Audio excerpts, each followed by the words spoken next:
la suite de cette cérémonie d'ouverture de la conférence internationale annuelle du réseau UNES, de parler un peu de l'importance de l'économie sociale solidaire, qui est un concept nouveau qui a été élaboré en Europe et aux États-Unis, mais qui finalement s'est propagé sur l'ensemble des continents, dont le Sénégal.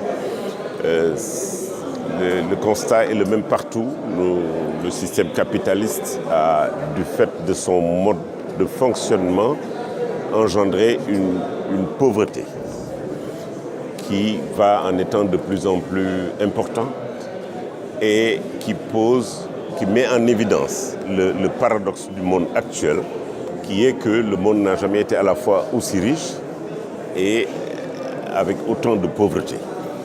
Ce qui veut dire que quelque part, la question du monde, la question de l'humanité à l'heure actuelle, ce n'est pas une question de déficit de production, c'est une question de répartition des richesses. Une mauvaise répartition des richesses et qui amène l'humanité à réfléchir et à essayer d'élaborer des solutions de sortie de crise. Parce qu'en vérité, elle engendre une crise. La pauvreté engendre une crise qu'il faut essayer de solutionner. Et je crois que des discussions autour de l'économie sociale solidaire seraient une porte de sortie de crise. Nous jouons des rôles d'agitateurs d'idées. Nous constituons ici un creuset de réflexion. C'est des concepts nouveaux dont les contours n'ont pas été suffisamment définis, y compris même dans l'élaboration de la lettre de politique sectorielle.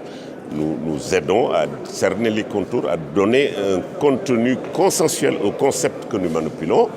Et je crois que le premier pas vers la solution au problème que j'ai évoqué tantôt, c'est qu'on s'entende sur les concepts et qu'on tire dans la même direction. C'est tout le sens des activités de l'État qui tend à élaborer une lettre de politique sectorielle.